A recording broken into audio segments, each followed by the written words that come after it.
여러분 안녕하십니까? 오늘도 제 강의를 시청해 주셔서 감사합니다. 오늘은 우리가 왜 감사일기를 써야 되나, 감사일기의 목적을 조금 좀 간추려 볼까 합니다. 막연하게 감사일기를 써서는 별 의미가 없겠죠. 제가 이제 여러 교회라든지 이런 곳에 다니면서 보면 감사일기를 쓰는 분들이 많습니다. 많은데 그 감사일기를 하루에 몇 개씩 써서 노트를 만들어 가지고 자기가 이제 이렇게 어떤 삶을 이렇게 살고 있다는 정리를 해놓은 것을 봤을 때, 야, 참 되게 멋있다, 아름답다, 이렇게 생각을 하죠. 근데 정말 우리가 왜 감사일기를 쓰는가, 그리스도인들이 왜 감사일기를 쓰는가 생각해 보면 이 감사일기라는 게 외상장부가 아닌가 저는 생각해요. 지금은 이런 외상장부가 없죠. 거의 뭐 카드로 현금 결제를 하지만은 사실은 이 카드 자체가 외상이죠. 대개는 우선 쓰고 내 통장에서 다시 갚는 거니까 외상이라고 볼 수 있는데, 옛날에는 장부에다가 이렇게 제가 어떤 물건 살 때 돈이 없을 때 적어 놓고 한 달에 한 번씩 돈을 갚는 그런 외상장부라는 게 있었습니다. 이 감사일기를 쓴다는 건 감사일기장 자체가 외상장부예요. 하나님께로부터 받은 그 감사를 적는 거죠. 갚아야 될 것들, 그런 것을 적는 겁니다. 또 다른 사람들로부터 받은 은혜, 어떤 그런 것에 대한 것을 적어 놓는 것이 일기장이라고 볼 수가 있습니다. 첫 번째는 그 기억을 하기 위해서 써야 되는 것이죠. 잊어버리니까. 지난 시간에도 말씀드렸다시피 여러분이 어떤 눈길을 간다고 생각해 보세요. 눈길을 갈 때 어떻게 가시나요? 한번 똑바로 걸어보겠다고 앞만 보면서 가면 나중에 보면요, 구불구불합니다. 근데 그것을 잘 똑바로 가는 방법은 뒤로 돌아서서 가는 거죠.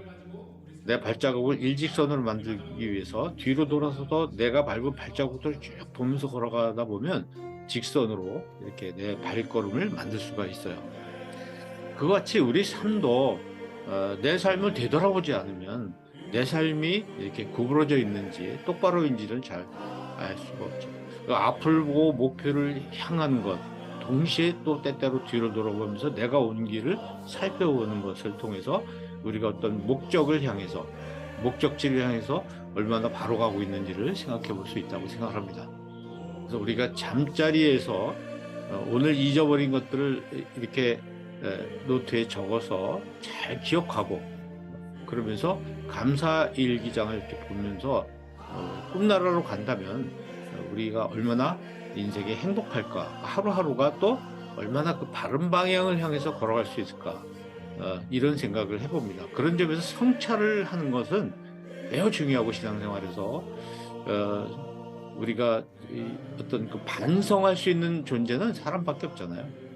다른 동물들이나 존재들은 반성이라는 걸 잘 하지 못합니다. 사람이라면 성찰하고 반성해야 된다. 여기에서 이제 우리 회개라는 개념이 나오는 것이 아닐까 생각합니다. 그러죠, 바로. 그래서 그래야 내 삶이 변화가 되는 것이죠. 바른 방향으로 변화가 되는 것이죠. 그냥 달라지는 것이 아니라 바른 방향으로 변화되는 것. 신앙생활을 하지만 삶이 전혀 바뀌지 않는 경우가 많이 있습니다. 저도 제 자신에서 늘 그런 점이 안타까운데, 일기의 목적은 성찰에 있고 그 성찰을 통해서 나는 뉘우치고 개선해 나가는 것이죠. 회개가 무슨 뜻이냐면, 회는 뉘우친다는 뜻입니다. 길을 자동차 운전하러 가면서 야, 내가 길 잘못 들었네, 이게 회입니다. 개는 뭐죠? 그럼 바른 길을 찾아서 가는 것이 개라고 할 수 있어요. 회개라는 것은 후회가 아니고 후회 더하기 개. 원 플러스 원, 지난번에 말씀드렸지만 한 가지에다가 한 가지만 더하는 것은, 그것은 단순히 2가 되는, 둘이 되는 그런 개념이 아니라 회에 개가 따라줬을 때 삶이 변화가 오는 것이다. 저는 그렇게 생각을 합니다. 그런 점에서 우리가 감사일기라는 것은 일기장의 종이로, 펜으로 종이에다가 뭔가를 쓰는 그런 것이 아니라 삶으로 쓰는 것이다. 내 삶의 변화를 위해서 쓰는 것이다. 이렇게 볼 수가 있겠죠. 그리고 이제 범사에 감사하기 위해서 써야 된다는 거죠.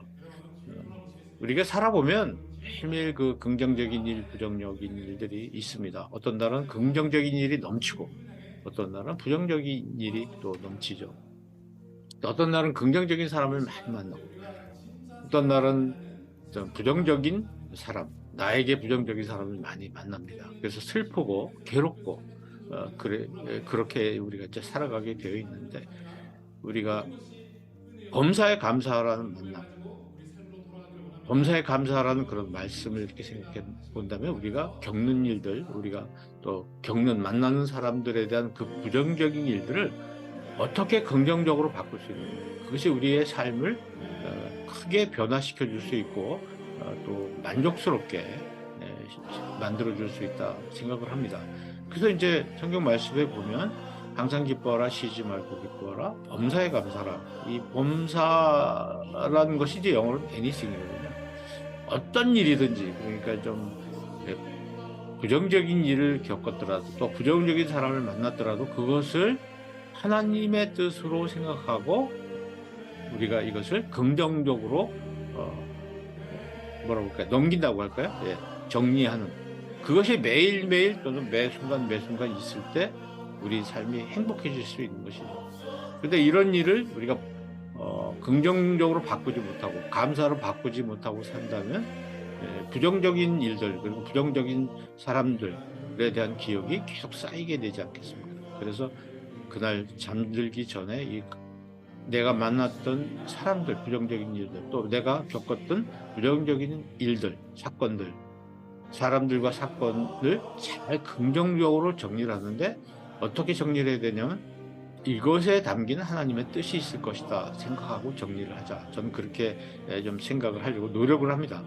여러분께서 또 오늘 있었던 많은 일들, 이런 것을 일기를 쓰면서 하나하나 해결해 나가는 것, 이것이 굉장히 중요하다고 생각을 합니다. 네, 감사일기를 쓰십시오. 행복해질 수 있습니다. 자, 오늘도 제 강의를 잘 들어주셔서 감사합니다.